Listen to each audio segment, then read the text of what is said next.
آپ اس suit case میں اپنی کتنی کوئی زندگی سمیٹ پائیں گے؟ شاید اس میں کچھ پیسے آ جائیں، کچھ کپڑے آ جائیں،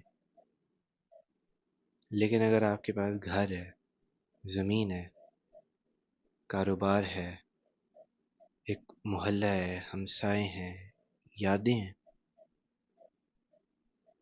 ان سب چیزوں کو آپ کیسے سمیٹیں گے؟ 1947 میں 1 کروڑ 40 لاکھ لوگوں کے پاس اس سوال کا کوئی جواب نہیں تھا۔ ہم سنتے ہیں کہ ہمارے بڑے جو تھے پارٹیشن سے پہلے ان کے پاس بہت پیسہ تھا، عالیشان حویلیاں تھیں، نوکر تھے، زمین تھی، کاروبار تھا۔ تو یہ سب کچھ چھوڑ کیوں آئے؟ کیا وہ پاگل تھے؟ کم از کم بیچتے، وہ پیسے لے کے یہاں نئی جگہ آتے۔ وہ ہماری طرح عقل مند کیوں نہیں تھے؟ بات اصل میں ان کی عقل کی نہیں ہے، بات یہ ہے کہ ہم 1947 کو پیچھے مڑ کر دیکھتے ہیں۔ وہ 1947 کو جی رہے تھے، انہیں نہیں پتا تھا کہ بارڈر کس طرف بننا ہے، انہیں نہیں پتا تھا کس طرف جانا ہے، انہیں نہیں پتا تھا کہ انہوں نے واپس نہیں آنا۔ ان کی زندگی کا سب سے بڑا فیصلہ ریڈ کلف کی ایک لکیر پر مبنی تھا۔ سمجھے آپ کے پاس 1 کروڑ روپے کی پراپرٹی ہے، وہ آپ کے پاس 1 کروڑ روپے کیش میں نہیں ہے۔ آپ امیر ہیں لیکن آپ لیکوڈ نہیں ہیں۔ آپ کے جو پیسے ہیں وہ آپ کے گھر میں بندھے ہوئے ہیں، زمین میں بندھے ہوئے ہیں، کاروبار میں بندھے ہوئے ہیں۔ اور جب آپ کو پتہ چلتا ہے کہ آپ کے آس پاس لوگ آدھے کاٹے جا رہے ہیں، پھانسی پہ چڑھائے جا رہے ہیں، زندہ جلائے جا رہے ہیں، اور اب آپ کو یہاں سے نکلنا پڑے گا، تو آپ کی اتنی قیمتی، بلکہ سب سے قیمتی چیز آپ کے لیے بالکل بیکار ہو جاتی ہے۔ اور اگر دیکھا جائے تو آپ کے یہ جو گھر، زمین، فیکٹری، دکانیں، یا بیچتے تو آپ کس کو ہی بیچتے اور کیسے بیچتے؟ قیمت لگاتے لگاتے، بائر ڈھونڈتے، بینک سے بات کرتے، پیپر ورک ہینڈل کرتے، آپ کو اندازہ ہونا شروع ہوتا کہ وقت قریب آ رہا ہے، آپ کو آس پاس سے خون خرابے کی خبریں پہنچ رہی ہوتی۔ وہ پڑوسی جس سے آپ کل رات تک یہ سب کچھ شیئر کر رہے تھے، پتہ چلتا ہے کہ وہ بھی سامان باندھ کے نکل گیا ہے۔ پھر آپ کو احساس ہوتا ہے کہ شاید آپ کو بھی اپنا گھر چھوڑ کے جانا پڑے۔ اور اور لے گا بھی کون؟ ہندو سکھ اس لیے نہیں لیں گے کہ یہ شاید پاکستان میں نہ آ جائے،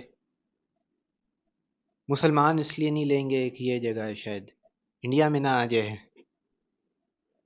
اور یہ بھی نہیں پتا کہ ریڈ کلف صاحب جب بارڈر بنائیں تو آپ کے پلاٹ کے بیچ سے ہی نہ بنا دیں۔ سب سے عجیب بات یہ ہے کہ 14 اگست کو پاکستان آزاد ہوا، 15 اگست کو انڈیا آزاد ہوا، اور دونوں کے بیچ یہ لکیر 17 اگست کو جا کے بنی۔ گھر اور زمین تو چلیں موویبل ایسٹ ہے، لیکن آپ کا بینک بیلنس، اس کا کیا؟ کاغذ پر آپ کا بیلنس وہی تھا، لیکن جب ہزاروں تعداد میں لوگ اپنی پوری جمع پونجی نکلوانے پہنچ جائیں، ہر طرف راستے بند ہوں، خون خرابہ ہو، تو اکاؤنٹ میں موجودہ پیسے ضروری نہیں کہ اس وقت آپ کے ہاتھ میں بھی ہوں۔ ہم نے بیچ میں بات کی تھی کہ ہر شخص جو 1947 کو نکلا تو یہ نہیں پتا تھا کہ وہ واپس نہیں آئے گا۔ لوگوں کو امید تھی کہ وہ جلد اپنے گھر لوٹ پائیں گے، کچھ دیر میں یہ فساد ختم ہو جائے گا، تو انہوں نے کبھی اپنی زندگی صحیح سے سمیٹی ہی نہیں۔ وہ نکل پڑے، لیکن ان کے کپڑے، ان کی کتابیں، ان کی تصویریں ادھر ہی رہ گئی۔ تو جو پراپرٹی لوگ یہاں چھوڑ کے جاتے تھے ان کا کیا؟ ان پراپرٹیز کو بعد میں ایویکیوی پراپرٹی کے فریم ورک میں مینیج کیا گیا، یعنی جو لوگ ہجرت کر کے گئے تھے ان کے پیچھے رہ جانے والی پراپرٹی کو گورنمنٹ نے الاٹ کرنا شروع کیا۔ 1950s کے ایک انڈین گورنمنٹ ایسٹیمیٹ کے مطابق پاکستان میں چھوڑی گئی ایویکیوی پراپرٹی کی قیمت تقریباً 500 کروڑ روپے تھی، جبکہ انڈیا میں چھوڑی گئی مسلمانوں کی ایویکیوی پراپرٹی تقریباً 100 کروڑ تھی۔ سندھو خاندان لاہور کا ایک گھرانہ تھا، ان کی ماڈل ٹاؤن میں کچھ پراپرٹیز تھیں، 81 جی، 82 جی اور 83 جی۔ کسی اور کے لیے تو آپ کے گھر کا نمبر صرف ایک ایڈریس ہے، لیکن آپ کے لیے وہ پوری دنیا ہے۔